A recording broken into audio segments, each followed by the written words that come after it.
Do you want to see something interesting? Wow guys, look at this. There's another bunker right here. What is that, guys?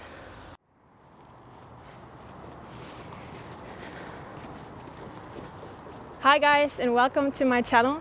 I'm Coralienya and I'm doing a lot of crazy outside explore adventures, and today I would like to bring you all for a small city walk just to show you that you can be able to find history in even the most unexpected places in the suburbs. So let's go. Why are we here? Well, this place has a really interesting story. Now let's go and find it. So you might agree with me that everything we see here is just industrial. But if you look a tiny bit closer into that forest over there, now that's where we're going. Today we're going to explore a former German World War II Luftwaffe airfield area.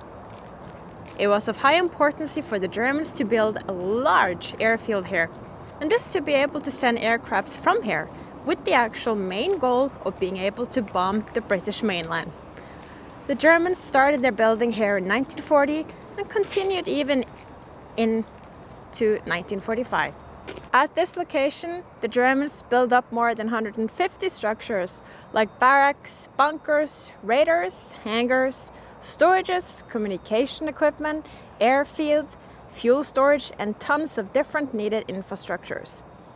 As this place also was a headquarters for Luftwaffe, it also indicated that very high-ranking Luftwaffe personnel was present there. Even the pilots stayed at this location that we're going to look at today. Could there be anything left here in this developed area that tells us the story of German Luftwaffe being just here? I don't know. What do you guys think? Yes guys, it's really cold out here, but we're just going to continue walking towards that hill. This is our target today. It doesn't look too much, but you will be amazed to see how much the Germans actually managed to build here. And a lot of it is visible today. So I want to show you guys this. I want to share this with you all. This is the German stronghold of the area, and it shows all the features that the Germans integrated into this area. So we're going to take a look at all of them. I want to show you all some fake farmhouses, gun positions, bunkers, headquarters, and other features of the whole area. So the first thing on the menu today is going to be an explore of this tank gun turret bunker, also called RS-241. So what we see here is a Czechoslovakian tank turret put on top of a concrete bunker. This with the main purpose of protecting the headquarters of Luftwaffe in this area. Now let's take a closer look at it. This is the Czechoslovakian tank turret.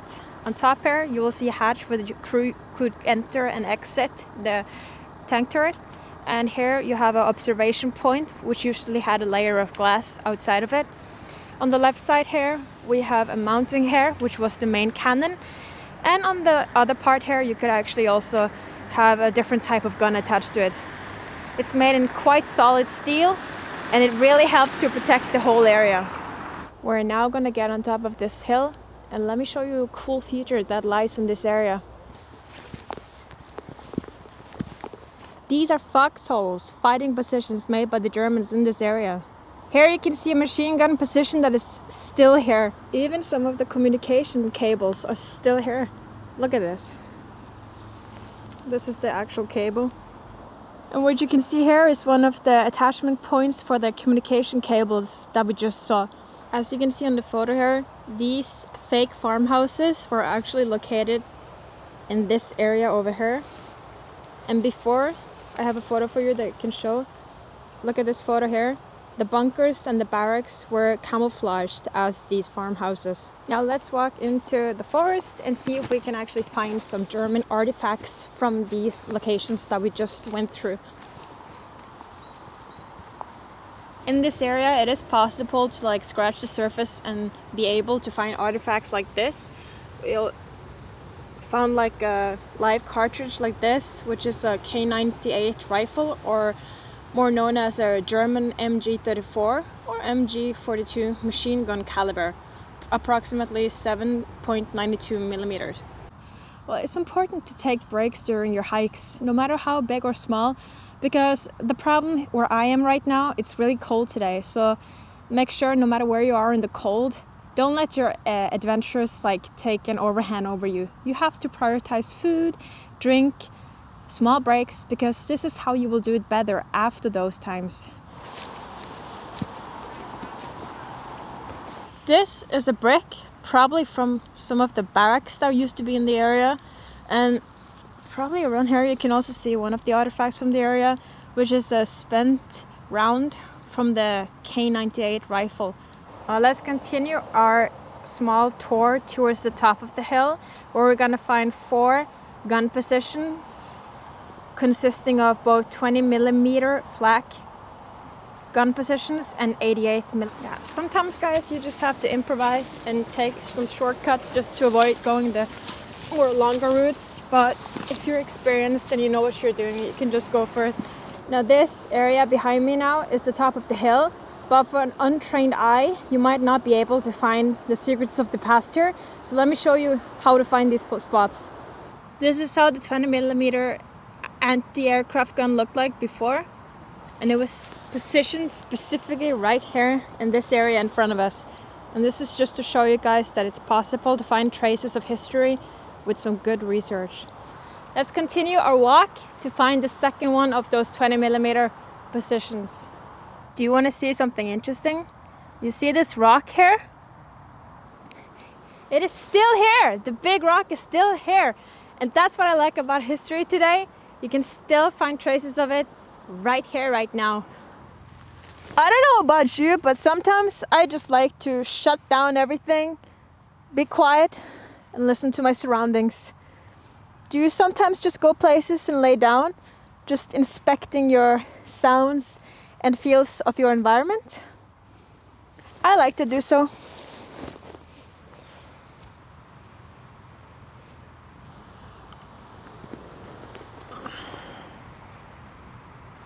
Well, it's a bit difficult to find this place because everything around here looks specifically the same unless you actually know what you're gonna look for. Let's find the last one of the 20 millimeter gun positions and the 88 millimeter one.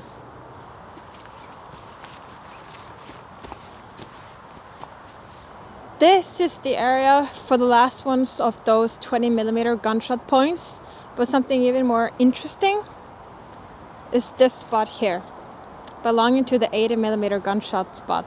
Now, guys, I would like to take you to something quite interesting. It's a bunker, but more specifically a communication bunker.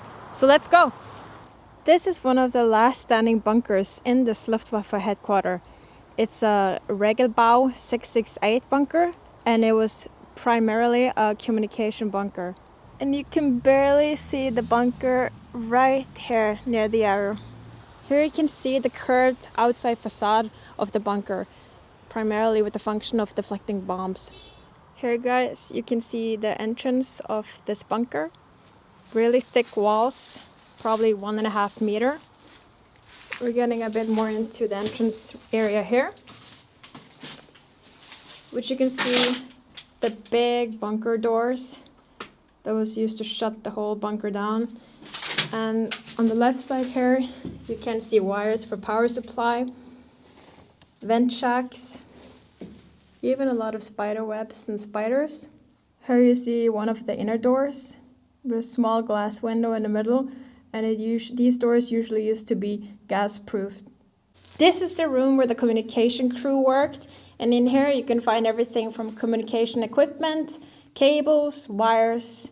This is the emergency exit, where the crew could exit the whole bunker system. And these are the ladder steps that they used to get out of the bunker. The inside of this bunker is built with a lot of thick walls of concrete and steel. And on the left side here, there will probably be an oven for the crew during their work hours. And on the wall here, you can also see a lot of attachment points for the wires and cables they use with their communication work. Imagine the scenario, guys, if you were a German soldier working in here during long work hours. being cold or warm, or being fearful for what might happen outside, such as bomb attacks, what would you guys have done? Feel free to leave a comment in the comment section. I'm not quite sure what I would have done here, but I think I would feel a bit anxiety and cramped up. But let's go further on and I will show you actually the main bunker. Who would have guessed that there would be so many features in this area? So this is one of the foxholes the Germans made, and it was used as a fighting position. So it does feel a bit weird to stand in the precise place that they used to be in. Let me show you a small detail of the actual communication equipment that was to be found here. This is a special artifacts from the area built by the Germans. It belonged to their communication system, and it consisted of 6 poles like these.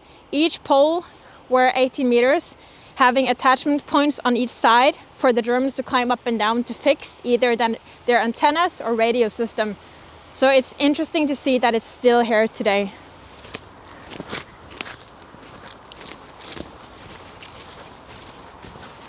So, I don't know about you, but if I'm outside hiking, doing my trips, I usually like something warm to drink.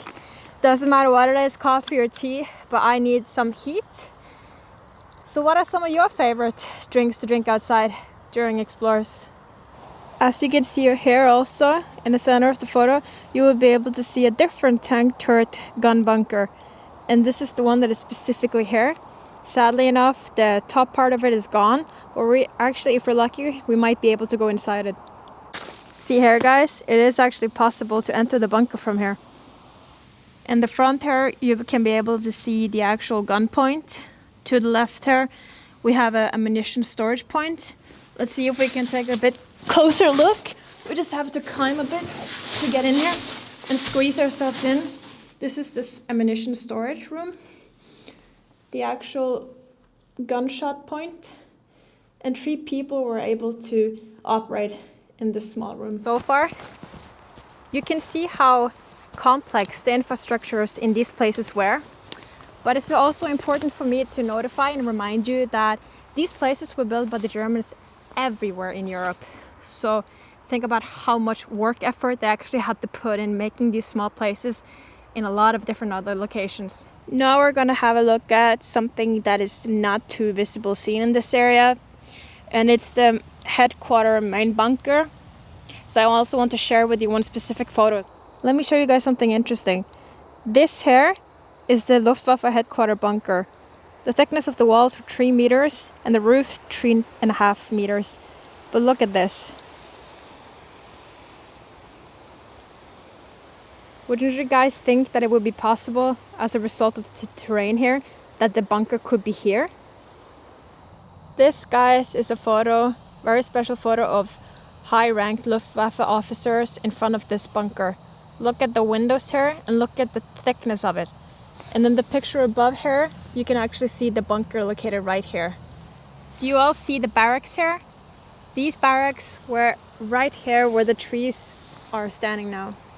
So if we follow the profile of the terrain here right now, you can see it's a bit sharp angle right here. I actually think this is a part of the bunker that has been digged over. So this is quite interesting.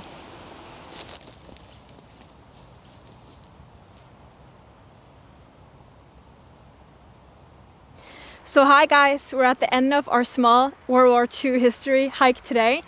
I really had a good time, and our main purpose today was just to show you guys that you can find history anywhere. Doesn't matter, you can go to the most unexpected place and you will still be able to find it if you just look with the correct eyes. So until next time, feel free to subscribe, hit the notification bell, put a thumbs up. I would really appreciate that, and leave a comment in the comment field if you have some questions or anything more. I would really appreciate that also. And until next time, looking forward to have you all with me on beautiful adventures.